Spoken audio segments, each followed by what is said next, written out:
বাংলাদেশে যতগুলা ইসলামী দল আছে প্রত্যেকেই যে যার যেখানে যে অবস্থানে আছে সেখান থেকেই সে সেরা। আর প্রত্যেকের মনের ভিতরে একটাই কামনা বাসনা, আমরা বাংলাদেশে ইসলামী শাসনতন্ত্র, ইসলামী নীতি রীতি অনুযায়ী আমরা দেশটা চালাবো। পাঁচাটার কোনো সুযোগ নাই, কাউকে তেল মারতে আসি নাই। এটাই যদি সত্য হয়, প্রত্যেকের মনের ভিতরে স্বপ্ন আশা আকাঙ্ক্ষা একটাই, আমরা বাংলাদেশকে ইসলামী রাষ্ট্র বানাবো এবং শরিয়া ভিত্তিক দেশ চালাবো। এটাই যদি সত্য হয় তাহলে এত দলাদলি, এত কাদা ছেঁড়াছেড়ি, এত পিড়াপিড়ি কেন? একটা গ্রাম বাংলার যাত্রাপালা মঞ্চের একটা নায়ক হিরো, সে যখন একটা অভিনয় করে, আর অভিনয়টা দেখার পর যখন ফিল্ম জগতের ইন্ডাস্ট্রি একটা হিরো তার অভিনয়টা দেখে, সে সেখান থেকে বলে না, সে দুর্দান্ত অভিনয় করছে। একটা অজপাড়া গ্রামের একটা মানুষ খালি গলায় ফাটা কণ্ঠে যখন সে গান গায়, আর এই গানটা যখন ভাইরাল হয়, ভাইরাল হওয়ার পরে যখন একটা নামি দামি গীতিকার তার মুখের কণ্ঠর গানটা শুনে, সে সেখান থেকেই বলে না, সে দুর্দান্ত একটা গান গাইছে, দারুণ তার কণ্ঠটা হয়েছে। একটা ডিপ্লোমা সিভিল ইঞ্জিনিয়ার যখন সে একটা নকশা করে, একটা ম্যাপ করে, একটা ড্রয়িং করে, এটা যখন বুয়েট ইঞ্জিনিয়ার দেখে, দেখার পরও সে বলে না, এই জিনিসটা অনেক সুন্দর হয়েছে, ভালো হয়েছে, তবে কিছু যোগ করলে ভালো হতো।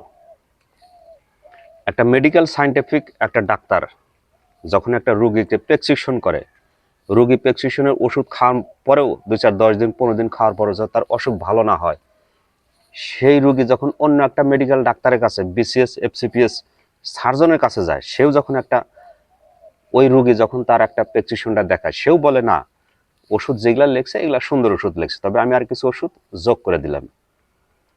এই সমস্ত লাইনে এই ক্ষেত্রে কারোর ভিতরে কোনো দলাদলি, কারো কোনো পিড়াপিড়ি নেই। শুধুমাত্র যত পিড়াপিড়ি দলাদলি বাংলাদেশে আলেম ওলামাদের ভিতরে, একজন আরেকজনের ভিতরে পঙ্গের ভিতরে লেগে কার ভোগার ভিতরে কতটুক হাইজিন আছে খোঁটা খোঁটা বাইর করাই, এটাই হচ্ছে এদের কাজ। প্রকৃতপক্ষে স্বাধীনতার 54 বছরের মধ্যে বাংলাদেশে এই মুহূর্তে যে সময়টা আসছে, এই সময়টা যদি কাজে না লাগায়, জিন্দিগিতে আর কখনো এই ধরনের কাজে লাগানোর মতো সুযোগ আর আসবে না।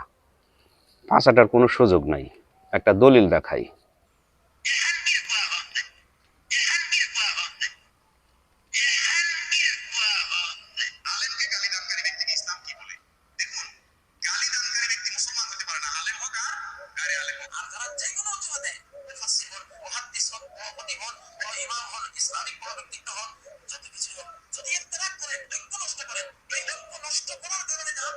একজন বয়োজ্যেষ্ঠ আলেম হওয়ার পরেও, যাকে পুরো বাংলাদেশের মানুষ হেফাজতে আমির হিসেবে গণনা করে, একজন বয়োজ্যেষ্ঠ, একজন দিনদার পরহেজগার মুরব্বী, তার মুখ থেকে এই ধরনের অকাঠ্য ভাষায় গালিগালাজ, এটা কখনোই জাতি আশা করে না।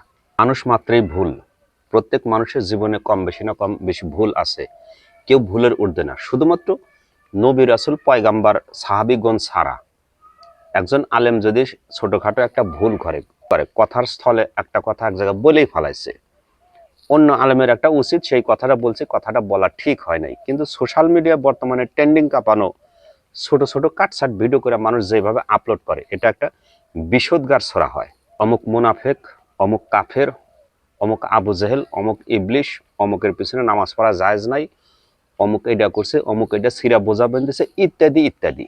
আর এই জন্য বাংলাদেশে বর্তমানে যিনি ধর্মমন্ত্রী এবং শাইখ আবদুল্লাহ, বিশিষ্ট স্কলার, শিক্ষাবিদ, ধর্মীয় আলোচক, তারা দুজন যেই কথাটা বলছে, স্বাধীনতা 54 বছরের ভিতরে এরকম সুযোগ আর কখনো বাংলাদেশে আসে নাই। অতএব এখনই সময়, এখনই সুযোগ, এই সময় এবং সুযোগটা কাজে লাগানোর জন্য, সকল ইসলামী দলের ক্ষেত্রে এইটা কাজে লাগানোর জন্য।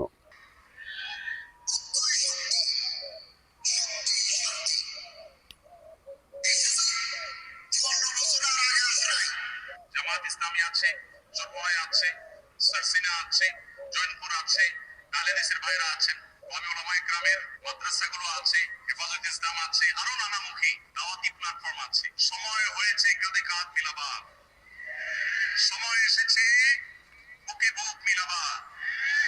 আর কতকাল, আর কতকাল শক্তি ক্ষয় করবেন নিজেদের মধ্যে? শক্তি ক্ষয় করুন কমন শত্রুর বিরুদ্ধে। প্রত্যেক ইসলামী দলেরই আকাঙ্ক্ষা, চাহিদা বাংলাদেশের জনগণকে একটা সুন্দর সুশৃঙ্খল ইসলামী রাষ্ট্র গঠন করবে। যে যেখানে থাকুক, যেখানে আছে, যে অবস্থায় আছে, প্রত্যেকে যার যার জায়গা থেকে সে সেরা। কওমি, দেওবন্দ, হেফাজত, চরমনাই, জামাতে ইসলাম, ফুরফুরা, সরসিনা, অসংখ্য ইসলামী দল আছে। যে যেখানে আছে, যে অবস্থায় আছে, সে সেখান থেকেই সেরা। অতএব সময়টা যদি কাজে না লাগানো যায়, এর চাইতে আহাম্মক, এর চাইতে হতবাগা, এর চাইতে আর নেমো খারাম জাতি আর কখনো হবে না। ভালো থাকবেন, সুস্থ থাকবেন। আল্লাহ হাফেজ।